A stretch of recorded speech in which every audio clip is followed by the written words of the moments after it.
दोस्तों ये रियल ब्रह्म वैवर्त पुराण बुक है। पिछले वीडियो पे हमने जहाँ तक पढ़ा था उसके बाद से आज यहाँ से शुरू करते हैं। रियल रामायण महाभारत वेद पुराण कामसूत्र उपनिषद ये सब बुक अगर आप शुरुआत से पढ़ना चाहते हैं तो इस वीडियो के नीचे चैनल के नेम या पिक्चर पे क्लिक करके प्लेलिस्ट में जाके पढ़ सकते हैं, या फिर चैनल का नाम को यूट्यूब पे सर्च करके कुछ अलग कुछ रोचक को यूट्यूब पे सर्च करके फिर प्लेलिस्ट में जाके आप देख सकते हैं।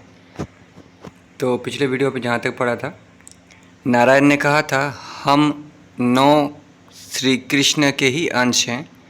उनमें ब्रह्मा, शिव, शेष, गणेश, कूर्म, धर्म और नर और ये तथा कार्तिकेय है। अहो, गोलोक के नाथ की महिमा किसके द्वारा वर्णन की जा सकती है जिसको हम स्वयं भी नहीं जानते हैं और वेद भी नहीं जान पाते हैं, तो विद्वान अन्य क्या जान सकते हैं। हे मुने, शुकर, वामन, कल्कि, बौद्ध, कपिल मुनि, मीन ये अंश हैं, यानी अंशावतार हैं। और अन्य कितने ही प्रकार के कला हैं। नरसिंह, राम पूर्ण हैं, यानी पूर्ण अवतार हैं ये। और श्वेत द्वीप विराट प्रभु भी पूर्ण हैं। यहाँ पे श्री कृष्ण का नाम नहीं है, ठीक है। श्री कृष्ण वैकुंठ और गोलोक में स्वयं परिपूर्णतम है। वैकुंठ में कमला के कांत रूप के भेद होने से 4 भुजा वाले हैं। गोलोक और गोलोक में ये राधा कांत हैं जो स्वयं 2 भुजाओं वाले हैं। इसी के ही नित्य तेज को योगीगण चित्त में किया करते हैं। भक्त लोग इनके पादाम्बुज को चित्त में करते हैं। तेजस्वी के बिना तेज कहाँ हो सकता है। हे विप्र, अब आप श्रवण करिए। मैं यशोदा और नंद के तप के विषय में वर्णन करता हूँ, जिस हेतु से उन्होंने रोहिणी से हरि का मुख देखा था, जो यहाँ ब्रज में नंद नाम से प्रसिद्ध है। ये वशुओं में श्रेष्ठ द्रोण तपोधन था। उसकी पत्नी धरा थी, जो तपस्विनी ब्रज में यशोदा हुई है। रोहिणी समूह की माता सर्पों को समुत्पन्न करने वाली कद्रु थी। इनके जन्मों का चरित्र मैं कहता हूँ, आप उसे समझ लो। एक समय में धरा और द्रोण दोनों पति पत्नी पुण्यप्रद भारत में गंधमादन नामक पर्वत पर गौतम ऋषि के आश्रम के समीप में तपस्या कर रहे थे। और वो तप, हे मुने, वहाँ 10 सहस्र वर्ष तक किया था। उस निर्जन सुप्रभा के तट पर ये तपस्या श्री कृष्ण के दर्शन प्राप्त करने के लिए किया था। तो ये जो 10 सहस्र वर्ष, 1 सहस्र वर्ष, 1000, 10,000 वर्ष, ये उस समय के कैलकुलेशन के हिसाब से है। आज का कैलकुलेशन और उस समय का कैलकुलेशन अलग था। और महाभारत में कहा गया है कि एक महापुरुष, एक तपस्वी पुरुष या इंसान के 1 साल का मतलब कई साल के बराबर होता है। तो उस हिसाब से यहाँ पे 10 सहस्र वर्ष बोला गया है, ठीक है। तो समझिएगा कैलकुलेशन को। किंतु द्रोण और धरा दोनों ने ही हरि का दर्शन प्राप्त नहीं किया था। तब इन दोनों को बड़ी ही विरक्ति हो गई थी और ये अग्निकुंड बनाकर उसमें प्रवेश करने को तैयार हो गए थे, उद्यत हो गए थे। उन दोनों को मरने की इच्छा वाले देखकर आकाशवाणी हुई थी, तुम दोनों हरि को पृथ्वी में गोकुल में पुत्र के रूप में दर्शन करोगे।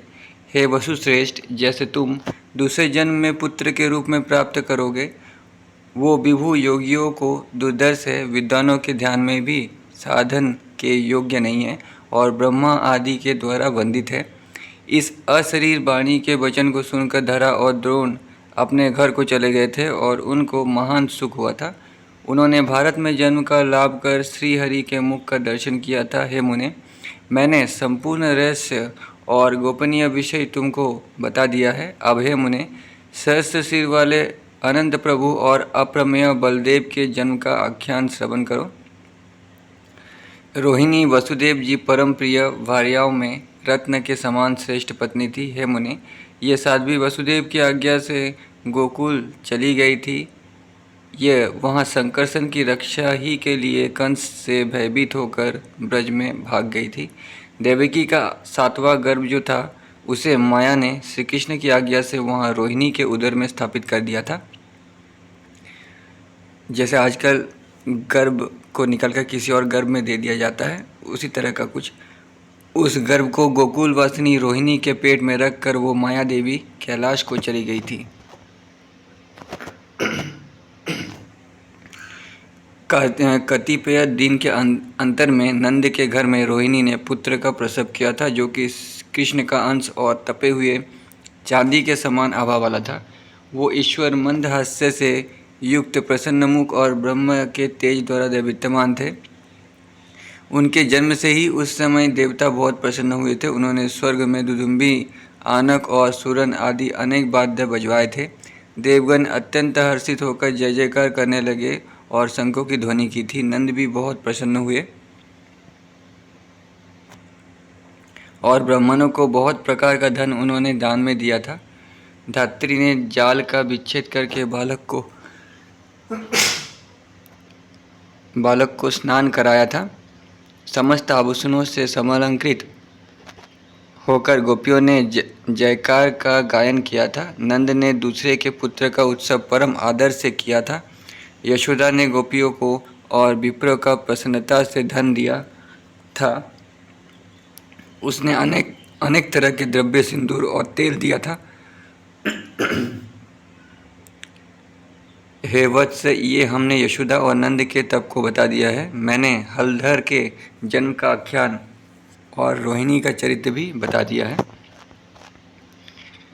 अब संभवतः आपकी इच्छा का विषय नंद का पुत्र जन्म उत्सव है, उसी का श्रवण करो।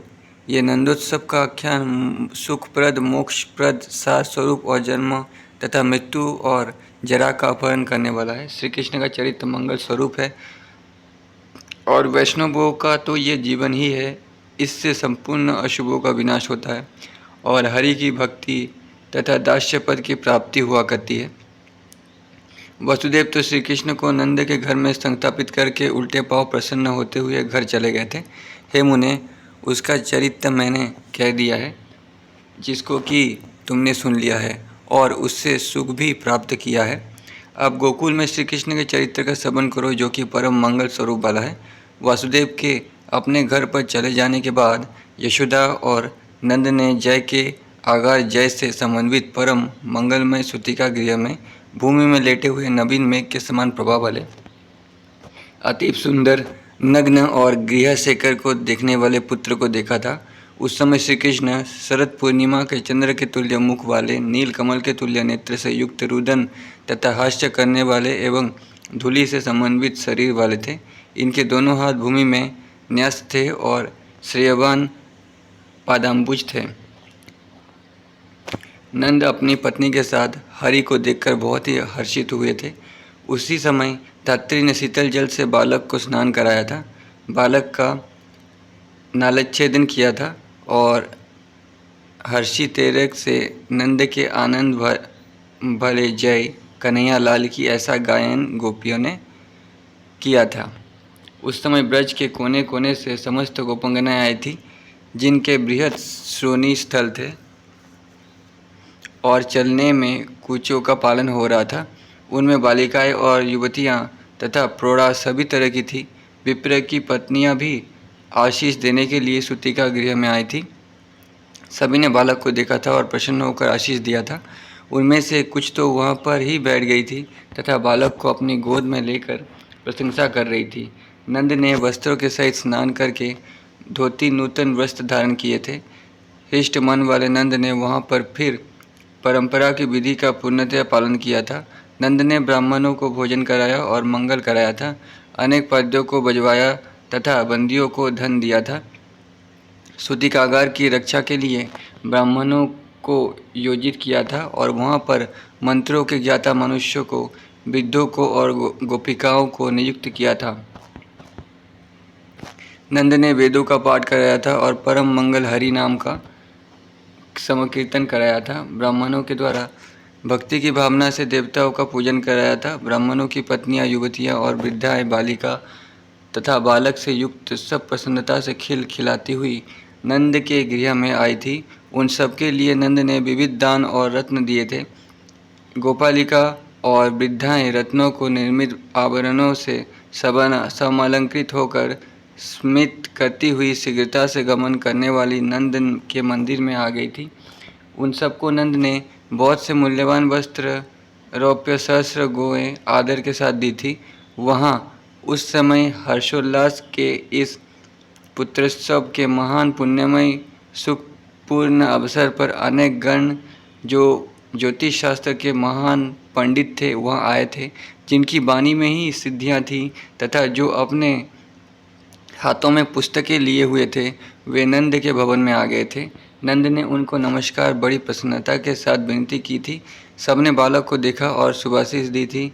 ब्रज पुंगव इस प्रकार से संभारों से संभृत हो गए थे और उस समय उसने गणकों के द्वारा शुभ अशुभ जो भविष्य था उसे उनसे कराया था।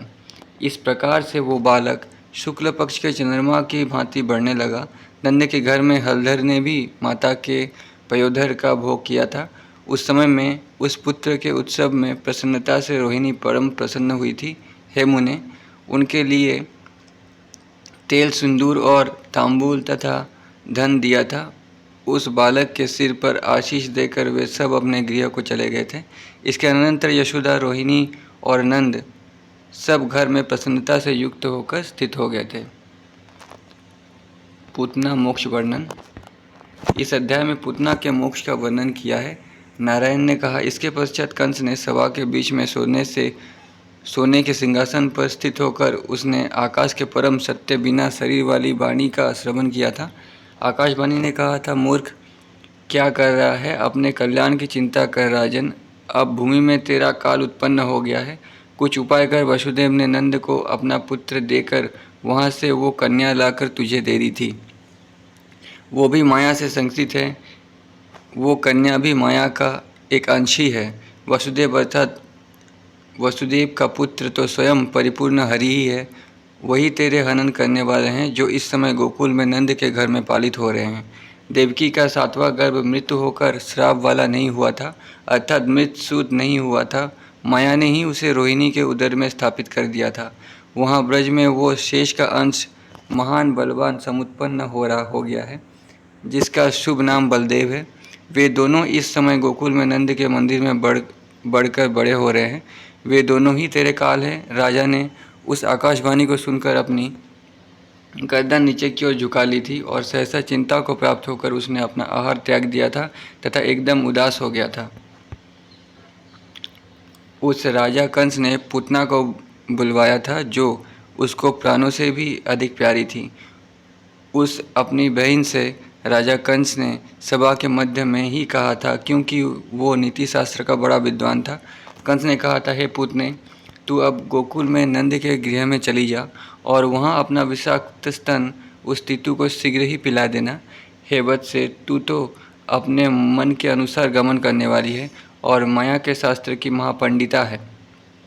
तू माया से मनुष्य का स्वरूप धारण कर योगिनी हो ब्रज में चली जा। तूने तो दुर्वासा ऋषि से महान मंत्र प्राप्त किया है, जिससे तू सर्वत्र गमन करने वाली शक्ति से समन्वित है। हे सुप्रतिष्ठिते, तेरे अंदर तो सबके रूप धारण करने की अद्भुत शक्ति भी विद्यमान है। हे नारद, यही मंत्र कुंती ने भी दुर्वासा ऋषि से लिया था, जिससे पांडवों का जन्म हुआ। हे नारद, कंस ने पूतना से ये कहकर फिर वो महाराज वहाँ स्थित हो गया था और पूतना कंस को प्रणाम करके स्वेच्छा से गमन करने की शक्ति वाली वो वहाँ से चली गई थी। पूतना ने अपना सुंदर स्वरूप बनाया था। वो तपे हुए सुवर्ण के समान वर्ण वाली हो गई थी। अनेक अलंकारों से उसने आपको समलंकृत किया था। मालती के पुष्पों की माला से युक्त उसने अपनी कबरी चूड़ा का भार बनाया था।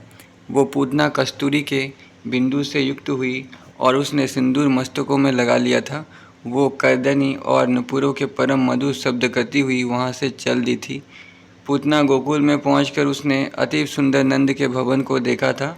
वो नंद गृह गंभीर परीक्षाओं से, जिनका पार कराना अत्यंत कठिन था, चारों ओर से वेष्टित था। वो नंद का भवन दिव्य पत्थरों से विश्वकर्मा के द्वारा बनाया हुआ था। उसमें इंद्रनील, मरकत और पद्मराग मणियों का जुड़ाव हो रहा था, जिससे वो अत्यंत सुशोभित हो रहा था। उस नंद भवन में शिखरों पर परम उज्ज्वल दिव्य और चित्रित सुवर्ण के कलश लगे हुए थे। बहुत ही ऊंचे गमन का स्पर्श करने वाले उसके चारों ओर के परकोटे थे, जिनमें 4 महाद्वार बने हुए थे। उन द्वारों पर लोहे के सुदृढ़ किवाड़ फाटक लगे हुए थे, जिन द्वारों पर द्वारपाल स्थित हो रहे थे। वहाँ परम सुंदरियों का समूह चारों ओर रहता था और वो नंद का भवन बहुत ही सुरभ्य बना हुआ था। वहाँ मुक्ता माणिक्य आदि रत्न और धन से परिपूर्ण था। वहाँ सुवर्ण के पात्र और घट सब और रखे हुए थे तथा करोड़ों गौएं रहती थी। वहाँ नंद भवन में बहुत से सेवा करने वाले किंकर थे और लाखों की गोपालों से वो भरा हुआ था। सहस्त्र दासियाँ अपने कर्मों में व्यस्त हो रही थी। ऐसा वो महान समृद्धि से परिपूर्ण नंद का भवन था। उस आश्रम में मंद मुस्कान से युक्त परम सुंदरी तथा साध्वी बनकर पूतना ने प्रवेश किया था। प्रवेश करके अंदर आती हुई उसे देखकर गोपियों ने उसका बड़ा समादर किया था। उन सब ने सोचा था कि या तो लक्ष्मी अथवा दुर्गा कृष्ण के दर्शन करने के लिए स्वयं इस रूप में आई हुई है। वहाँ उस समय सभी गोप और गोपांगनाओं ने उसको प्रणाम करके उससे कुशल संवाद पूछा था। उसको बैठने के लिए सिंहासन दिया और पद्म समर्पित किया था। उसने भी संस्थित होकर उन सब गोपियों से कुशल संवाद पूछा था और बालक के विषय में मंगल प्रश्न किया था। वो स्मित से युक्त साध्वी वहाँ बैठ गई और उसने आदर के साथ पद्म ग्रहण किया था। उससे सभी गोपिकाओं ने पूछा था, हे ईश्वरी, आप इस समय यहाँ कहाँ से आई हैं और कौन है, आपका निवास स्थान कहाँ है तथा आपका शुभ नाम क्या है? यहाँ किस कर्म के संपादन करने के लिए आपका शुभ आगमन हुआ है? उन सब के वचनों को श्रवण कर वो अति सुंदर वचन बोली थी। मैं मथुरा के निवास करने वाली गोपी हूँ। इस समय विप्र पत्नी हूँ। मैंने एक बाचिक के मुख से एक परम मंगल तत्व का श्रवण किया था कि वृद्धावस्था में नंद के एक महान पुत्र उत्पन्न हुआ है। ये श्रवण कर उसका दर्शन करने के लिए ही मैं यहाँ आई हूँ कि अपना आशीष भी दे आऊँगी। आप उस पुत्र को यहाँ ले आओ तो मैं उसको शुभ आशीष देकर चली जाऊँ। ब्राह्मणी के इस वचन को सुनकर प्रसन्न चित्त वाली यशोदा ने बालक से प्रणाम करा के उसके गोद में अपने पुत्र बालकृष्ण को उस ब्राह्मणी को दे दिया था। उस साध्वी ने उसे गोद में लेकर बार बार उसका चुंबन किया था और फिर उस परम पुण्य वाली सती ने अपना स्तन सुख से बैठकर बालक को दे दिया था। वो कहती जा रही थी कि हे शोभ सुंदरी, तेरा ये बालक तो अत्यंत सुंदर और महान अद्भुत है। ये तो अपने गुणों से साक्षात नारायण के ही समान है। ये यशोदा से उस पूतना ने कहा था। श्री कृष्ण को उसके विषाक्त स्तन को पीकर हंसी आ गई थी। तो कंस को पता था, आकाशवाणी ने बता दिया था कि ये हरि हैं, फिर भी मानने को चला है। इसका मतलब ये है कि उस समय हरि को कोई भगवान नहीं मानता था या रेस्पेक्ट भी नहीं करता था, मतलब उस समय भी नहीं करता था। और त्रेता युग में भी तो हमने पढ़ाई है वाल्मीकि रामायण में। और उसके वक्षस्थल पर स्थित होकर उन्होंने उस विष से युक्त उसके दूध को अमृत की भांति पूतना के प्राणों के सहित पी लिया था। उस साध्वी ने अपने प्राणों का त्याग कर बालक को भी त्याग दिया था और वो भूमि पर गिर पड़ी थी। हे मुने, उस मृत्यु के समय में विकृत आकार और मुख वाली हो गई थी और उसका मुख उत्तान हो गया था। इस स्थूल देह का परित्याग करके उसने सूक्ष्म देह में प्रवेश किया था। वो रत्नों के सूरत में शीघ्र ही समारूढ़ हो गई थी। उस रथ में दिव्य एवं सुंदर पार्षदों से वो समन्वित थी। श्वेत चमर और लाखों दर्पणों से वो विमान संयुक्त था। बही के समान शुद्ध और सूक्ष्म वस्त्र से शोभायुक्त तथा अनेक चित्र विचित्र रत्नों के कलशों से वो रथ विभूषित था। उस रथ में रत्नों के तेज से परम सुंदर 200 चक्र ज्वलित हो रहे थे। पार्षदों ने उस पूतना नामधारिणी महिला को उस रथ में विराजमान किया था और फिर वे उत्तम गोलोक धाम में चले गए थे। उस अद्भुत कृत्य को देखकर समस्त गोपियाँ अत्यंत विस्मय में भर गए थे। जब कंस ने यह सब हाल सुना तो वो भी परम विस्मित हो गया था। यशोदा ने फिर बालक को पूतना के मृत शरीर से उठा लिया और अपनी गोद में बिठाकर उसे स्तन का पान कराया था। हे मुने, इसके अनंतर उसने ब्राह्मणों के द्वारा इस अशुभ घटना के निवारण के लिए मंगल कराया था, जिससे बालक का कल्याण हो गए। फिर नंद ने उसके मृतदेह का आनंदपूर्वक दाह करा दिया था। उसके शव के दाह होने से चंदन, अगरू और कस्तूरी के तुल्य परम दिव्य सौरभ निकला था। नारद ने कहा, वो राक्षसी के रूप में रहने वाली कौन पुण्य वाली सती थी? उसका कौन सा ऐसा महान पुण्य का उदय हुआ था कि वो कृष्ण का दर्शन प्राप्त करके गोलोक धाम में चली गई थी? नारायण ने कहा, राजा बलि के यज्ञ में बलि की जो कन्या रत्नमाला नाम वाली थी, उसने छोटा सा बामन का स्वरूप देखकर उसमें उसका पुत्र के तुल्य स्नेह उत्पन्न हो गया था। उसने अपने मन में ऐसी भावना उस समय कर ली थी कि तू मेरे पुत्र के सदस्य है, और ऐसा ही यदि तू मेरा पुत्र होता तो मैं तुझे नित्य अपना स्तन गोद में बिठाकर पिला देती। हरि ने उसके मन के भाव को समझ लिया और दूसरे जन्म में उसका स्तनपान किया था। कामनाओं के पूर्ण करने वाले कृपा के निधि हरि ने वही गति उसको प्रदान कर दी थी जो कि माता को दी जाने वाली थी। हे मुने, राक्षसी पूतना ने विषक्त स्तन का पान करा के भी कैसे उत्तम गति का लाभ किया था, जो बड़ों के दुर्लभ है। तो यहाँ पे विषाक्त दूध बोला तो जा रहा है, हो सकता है वो विषाक्त दूध था, नहीं था। और जैसे लोग अपने इच्छा से मृत्यु को प्राप्त होते थे, अपना देह त्याग करते थे ऋषि मुनि, वैसे ही पूतना ने भी किया होगा, लेकिन ऋषियों को लगा तो उन्होंने लिख दिया। ऐसे परम दयालु श्री हरि के बिना अन्य किसका भजन किया जाए, अर्थात एकमात्र हरि ही परम सेव्य एवं कल्याण करने वाले हैं, उन्हीं का भक्ति से भजन करना चाहिए। मैंने हरिवंश पुराण में भी पूतना वध पढ़ा था, वहाँ पे कुछ कुछ मिल रहा है, पूरा नहीं मिल रहा। ये श्री कृष्ण के गुण गण का वर्णन तुमको सुना दिया है, जो पद पद में अत्यंत मधुर और श्रेष्ठ है, जिसे मैं तुझसे कह रहा हूँ। श्री कृष्ण का बाल लीला। इस अध्याय में श्री कृष्ण की बाल लीला का निरूपण किया जाता है। श्री नारायण ने कहा, एक समय में नंद की पत्नी यशोदा, जो कि परम साध्वी थी, बालक को अपने वक्षस्थल से लगाकर घर के कामकाज में संलग्न हो रही थी। श्री हरि ने मन में समझ लिया था कि बात्या तूफान के रूप को धारण कर तृणावर्त गोकुल में आ रहा है, अतएव वो इस समय अत्यंत भार से युक्त हो गए थे। जब यशोदा श्री कृष्ण के भार से आक्रांत हो गई थी तो उसने हरि को गोद में नीचे उतार कर शयन करा दिया था, और फिर से है मुने, वो यमुना की ओर चली गई थी। इसी बीच में अंधड़ के स्वरूप वाला वो असुर तृणावर्त वहाँ आ गया था और श्री कृष्ण को लेकर 100 योजन पर जाकर भ्रमित कराया था। उसने समस्त वृक्ष की शाखाओं को तोड़ दिया था और संपूर्ण गोकुल उसके द्वारा अंधीभूत हो गया था।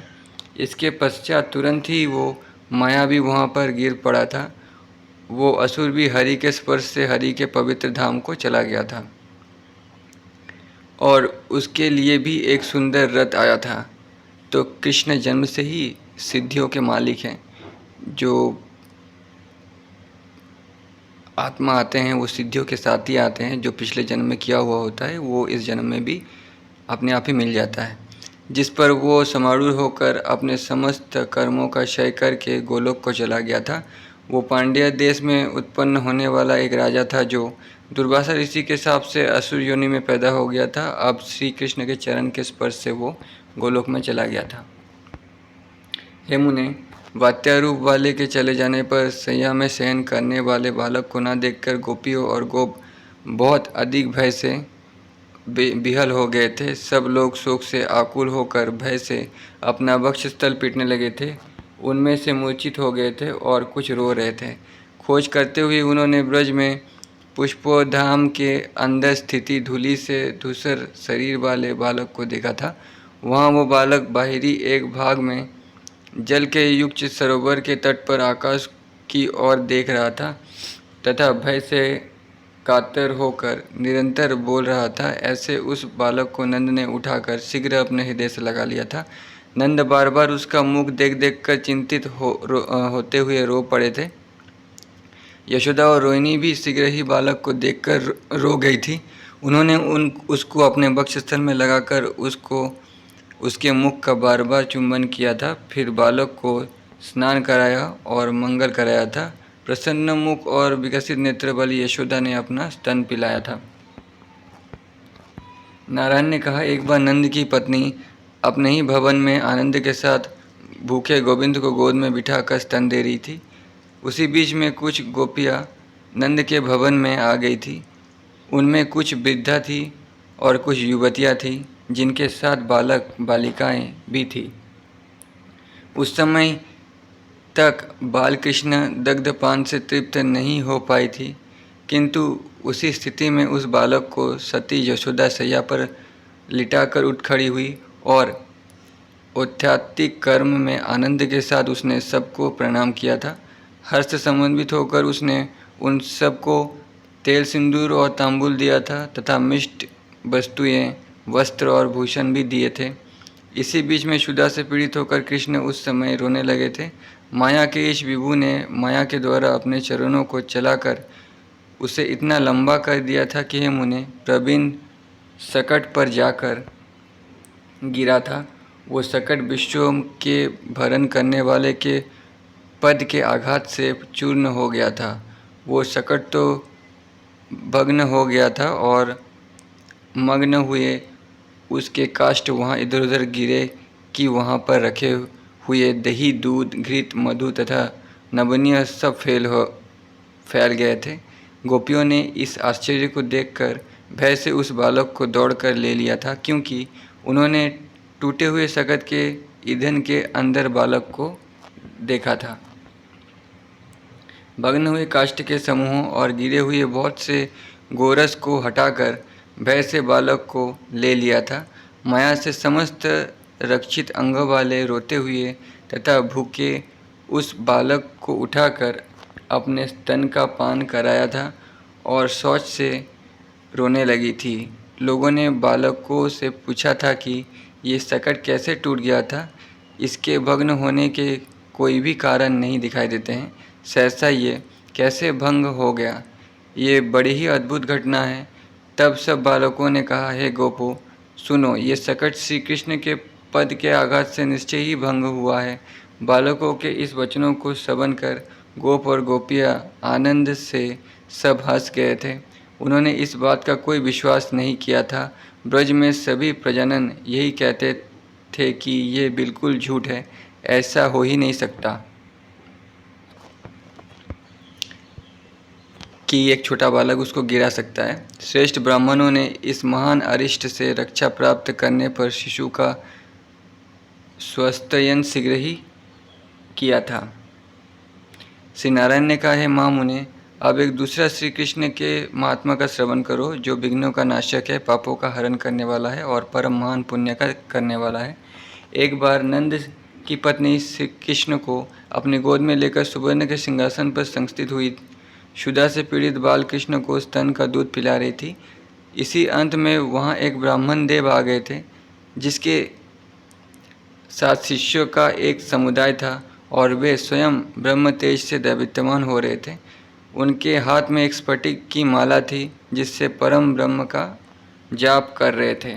दंड उनके पास था, एक छत्र भी था तथा शुक्ल वस्त्रधारी दांतों को पांडित्य से परम सुशोभित थे। उनको देखकर ऐसा मालूम होता था कि वे मूर्तिमान ज्योतिष शास्त्र का ग्रंथ ही थे तथा वेद और वेदों का समस्त अंगों के पारगामी थी।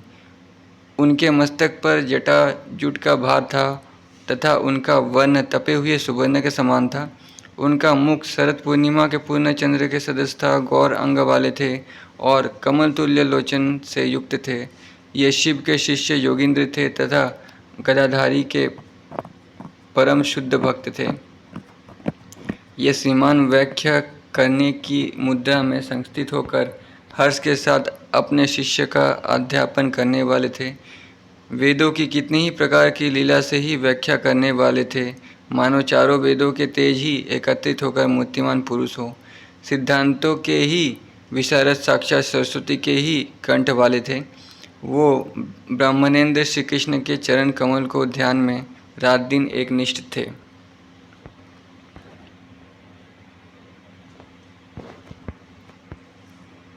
तो दोस्तों वीडियो बहुत बड़ा हो गया, आज की वीडियो पे इतना ही। यहाँ से हम लोग नेक्स्ट वीडियो पे पढ़ेंगे, तब तक के लिए धन्यवाद।